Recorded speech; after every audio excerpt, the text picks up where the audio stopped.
Hello students, welcome to GS Academy. I am Akanksha Verma, mentoring you for CSI and NET preparation, and today's topic is what is the preparation strategy. जब आप last moment पे काम कर रहे हैं तो आपको क्या क्या प्रिपरेशन करनी है.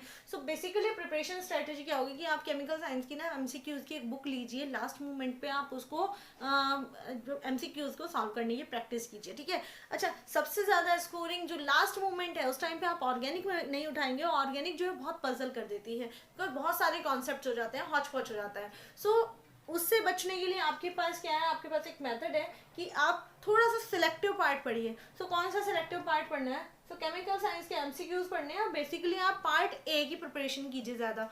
पार्ट ए की प्रिपरेशन जो है वो आपको मैक्सिमम टू मैक्सिमम जितने भी मार्क्स पार्ट ए के आपको गेन करने उतने करवा दी. मतलब मीनिंग टू से आपको 30 मार्क्स जो है पार्ट ए से मिल जाते हैं. तो पिछले प्रीवियस ईयर्स के कुछ पेपर्स उठा लीजिए. ठीक है. प्रीवियस ईयर्स के पेपर में से पार्ट ए की प्रिपरेशन, साथ में आप कुछ किसी प्रिपरेशन की बुक ले लीजिए MCQ बेस्ड, तो आप उससे अपनी प्रिपरेशंस कर सकते हैं. रिकमेंड करूँगी कि जैसे प्रगति पब्लिकेशन की है केमिकल साइंस की.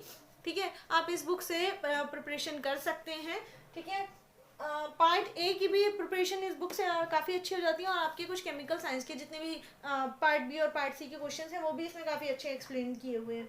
ठीक है. सो आप ये बुक जगदम्बा सिंह की है, आप इसको परचेज कर सकते हैं इसके लिए. ठीक है. सेकंड जो है मैं आपको कहूँगी इनऑर्गेनिक केमिस्ट्री. लास्ट मोमेंट पे अगर आपको रिवीजन करना है तो सबसे पहले इनऑर्गेनिक केमिस्ट्री का कीजिए, क्योंकि रिवीजन में इनऑर्गेनिक केमिस्ट्री के कॉन्सेप्ट जो है बहुत कम है. ठीक है. और बेसिकली अगर आप नेक्स्ट ईयर के लिए प्रिपेयर कर रहे हैं या फिर अभी के लिए भी कर रहे हैं तो भी ये बुक जो है ना, एडवांस्ड इनऑर्गेनिक केमिस्ट्री, मैं खुद इसे बहुत ज़्यादा पढ़ती हूँ, क्योंकि इस बुक में ये कीमती लाल अग्रवाल की बुक है और इस बुक में काफ़ी सारे कंसेप्ट जो हैं बहुत ईजी लैंग्वेज में दिए हुए हैं. तो मैंने इस बुक से काफ़ी चीज़ें पढ़ी हैं. बेसिकली आपको कौन कौन से टॉपिक है इनऑर्गेनिक से पढ़ने. इनऑर्गेनिक से आपको पढ़ना होता है कोऑर्डिनेशन.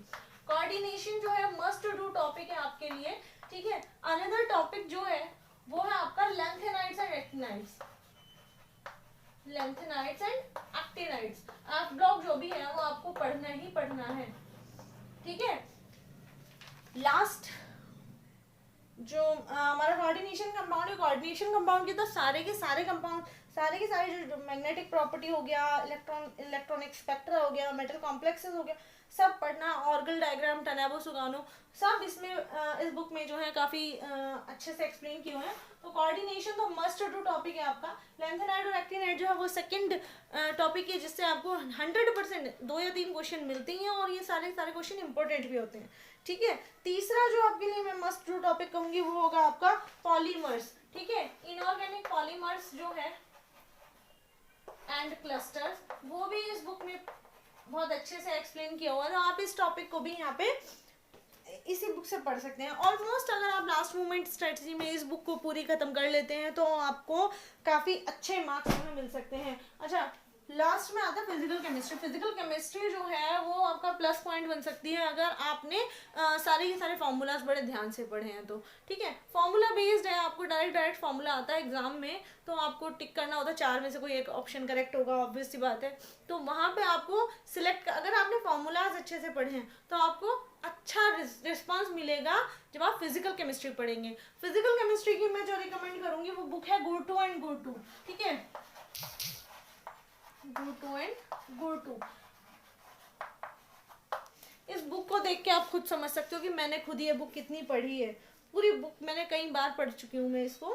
ठीक है. सो ये जो बुक है लास्ट 6-7 ईयर्स से मैं इस बुक को पढ़ रही हूँ, और हर बार मतलब मैक्सिमम क्वेश्चन जो हैं वो इस बुक से सॉल्व हो जाते हैं. इस बुक में मेनली आप थर्मोडायनेमिक्स में भी आप 3 टॉपिक्स जो है मस्ट डू हैं. ठीक है. डू एंड डाई वाली कंडीशन में आप ये 3 टॉपिक जरूर कीजिए.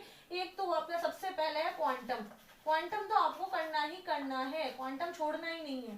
ठीक है. दूसरा टॉपिक है आपका थर्मोडायनेमिक्स. है थर्मोडायनेमिक्स. ठीक है. थर्मोडायनेमिक्स से एटलीस्ट 15 to 16 मार्क्स के क्वेश्चन आते ही आते हैं. लास्ट जो थर्ड वाला टॉपिक है वो है काइनेटिक्स. काइनेटिक्स से भी हमेशा क्वेश्चन आता ही आता है. अगेन ये बुक जो है मस्ट डू वाली कंडीशन में ये वाली बुक काम आती है। और आपको इन 3 बुक्स के कॉम्बिनेशन को, अगर आपने इन 3 बुक्स को 1 महीने में कवर कर लिया तो आपकी एग्जामिनेशन में आपको श्योर सक्सेस तो मिल ही सकती है। ऑर्गेनिक को आप ऑप्शनल में रखिए, अगर आपका सब्जेक्ट ऑर्गेनिक ही है तो मैंने लास्ट एक वीडियो बनाई थी, मैं रिकमेंड करती हूँ उसमें मॉरिसन बॉयड की बुक जो है मुझे अच्छी लगती है पढ़ने के लिए। लेकिन फॉरेन राइटर क्या है ना, सबकी समझ में उतना ईजिली समझ में नहीं आते, तो आप जगदम्बा सिंह को यहाँ पे प्रेफर कर सकते हैं। ठीक है, सो बेसिकली इनऑर्गेनिक के लिए आप ले सकते हैं अग्रवाल कीमतीलाल। ठीक है, कीमतीलाल अग्रवाल की बुक है, आप इसको ले सकते हैं इनऑर्गेनिक के लिए। प्रीवियस ईयर के क्वेश्चन पेपर की आप कोई भी बुक ले लीजिए, वो आपकी मर्जी है। ठीक है, इतने टॉपिक्स करने से आपको एटलीस्ट 50% तो हेल्प मिलेगी ही मिलेगी। ठीक है, अच्छा अब आप लोगों के लिए एक छोटी सी रिक्वेस्ट कि प्लीज़ चैनल को सब्सक्राइब कर लीजिए, और अगर आपको कोई स्पेशल वीडियो किसी स्पेशल टॉपिक पे चाहिए हो तो आप उसके लिए मुझे कमेंट कर सकते हैं। लाइव क्लासेस बहुत जल्दी स्टार्ट करेंगे हम लोग, और हाँ, इन तीनों बुक्स का लिंक डिस्क्रिप्शन में है, आप वहाँ से इसको परचेज भी कर सकते हैं। Thank you.